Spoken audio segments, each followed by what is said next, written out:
Welcome to Meet the Boss TV. I'm Anna Gilligan. In this program, mental conditioning expert Trevor Moawad on how learning to control your mind can lead to big wins both on and off the field. Attitude's kind of like a teeter-totter. It's not negative or positive. It's just simply a direction in which you lean. Trevor Moawad is dedicated to getting peak performances out of athletes and coaches alike.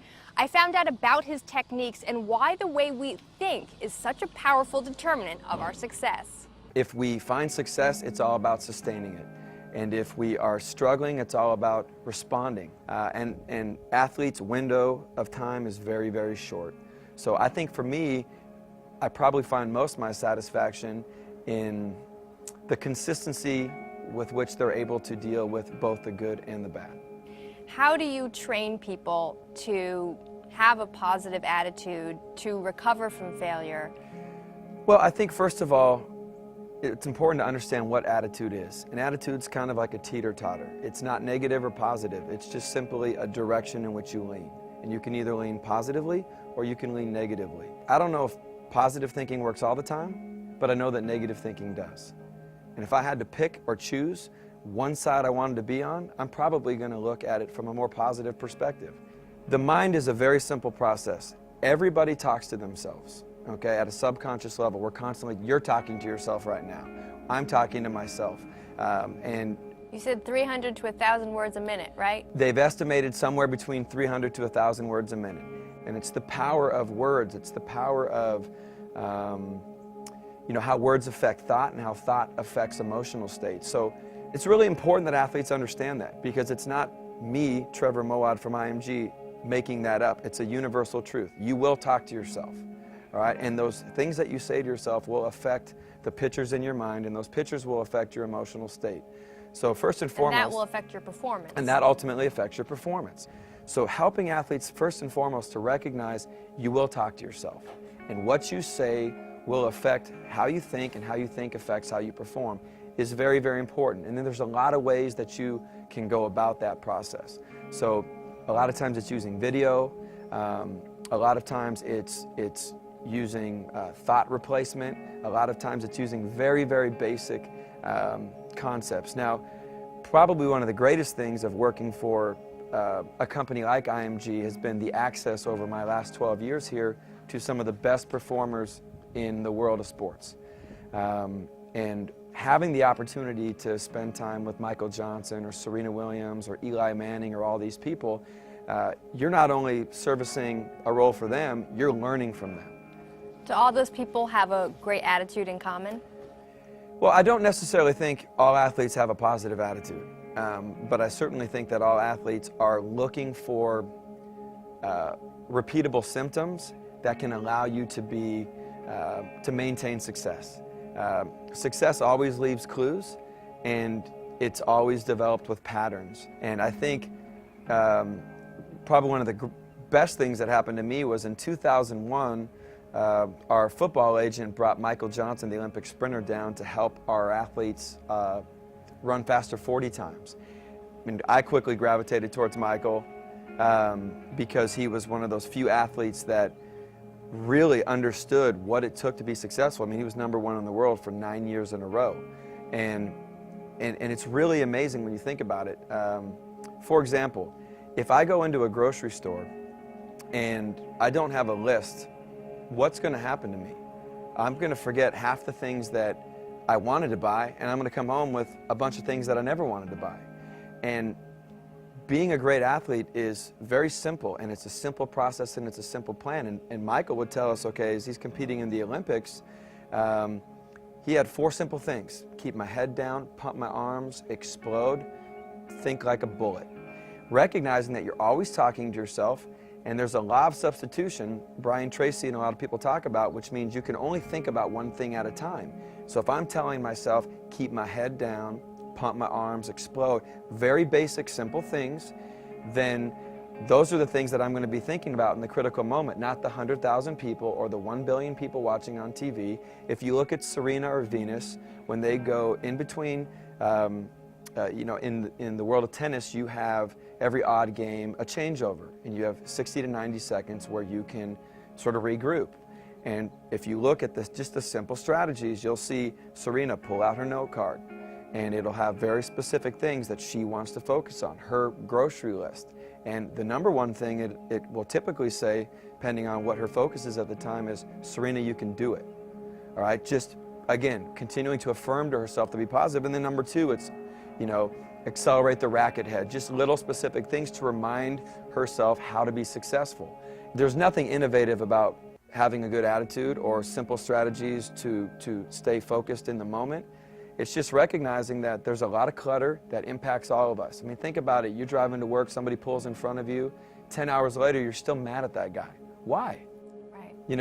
It's not part of what you need to be thinking about or choose to be thinking about, but we sometimes allow ourselves to get distracted by things that are petty and not important. And for an athlete, that affects contracts, that affects money, that affects performance. And if you go down that road, you're going to have a tough time being consistent.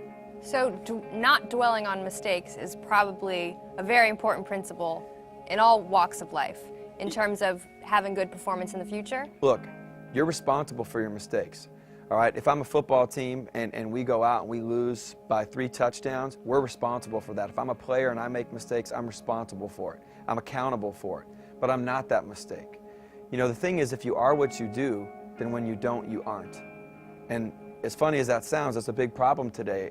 Athletes are so wrapped up, their esteem is so based, CEOs, their esteem is based upon their money, their performance, their success, all of those different elements, and they really impact what they're all about. You'll hear coaches like Nick Saban at Alabama, Jimbo Fisher at Florida State, Derek Dooley at Tennessee, and they're always talking about the process. If you focus on the right process, the results will come. One of the athletes that I got involved with in 2002 was a running back from the University of Florida. His name was Fred Taylor. And Fred had a nickname which was Fragile Fred.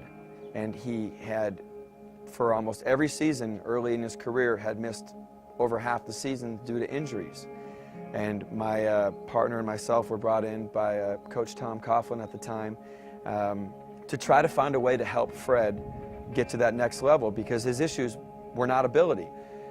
We talked to Fred and said, well, what do you want to do? He says, I want to play all 16 games. And there's no doubt that he wanted to play 16 games.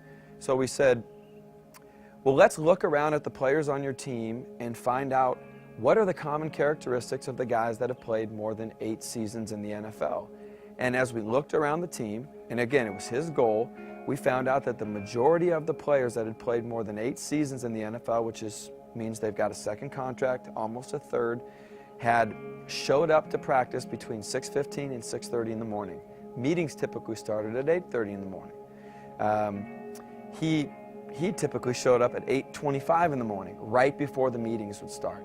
So one of the things that we did with him was, we'll have you show up at 6:15 or 6:30. He asked, well, what necessarily am I going to do when I get there? I said, I don't know, but that's what they do. You'll figure it out. He made that one adjustment. That adjustment ultimately led to 46 games in a row, and he went from Fragile Fred in 2002 to the 15th leading running back in the history of professional football. And a lot of it came from making that one change, finding common denominators of success that weren't entirely innovative, but just getting behind things that other people were doing and applying those. And again, ultimately he became passionate about his preparation, his recovery, and Fragile Fred was no longer Fragile Fred. I found out what strategies Trevor has for someone whose performance is going downhill and looking to turn things around. Well, first of all, external talk is extremely important. What you say out loud. If you notice Tiger Woods in his prime, Tiger would never talk about being in a slump or playing poorly. He did a great job managing his own advertising campaign. He would always basically come out and say, you know what, I was great off the tee.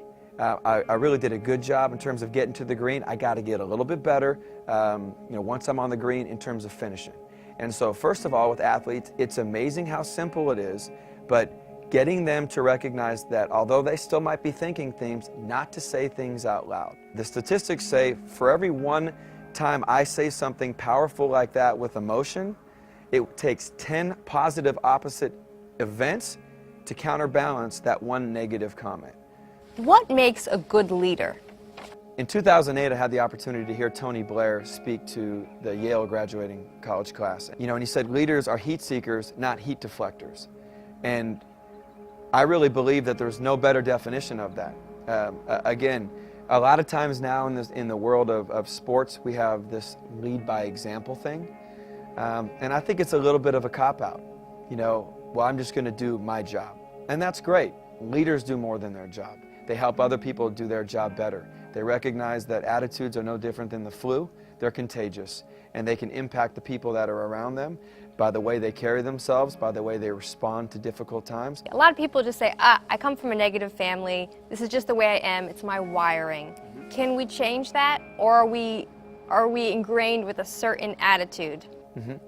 I think that's a great question. Price Pritchett wrote a great book called Hard Optimism. And the statistics basically say that about 25% of that optimistic feel is what you're born with. And then 75% is conditioning. Okay, so that could be environment, the movies you watch, the music you listen to, your family, your environment, all of those different pieces. So you tell me, I mean, 3/4 of your approach is going to be based upon nothing genetic. So do I control my environment? You know, again, does a 15-year-old control his environment? I don't know. Does a 25-year-old control their environment? I don't know. Do you control your work environment? I don't know. I think I control attitude. I think I control concentration, and I think I control my effort. So I think, you know, I think people can change. You know, my dad would always say, change is inevitable, growth is optional.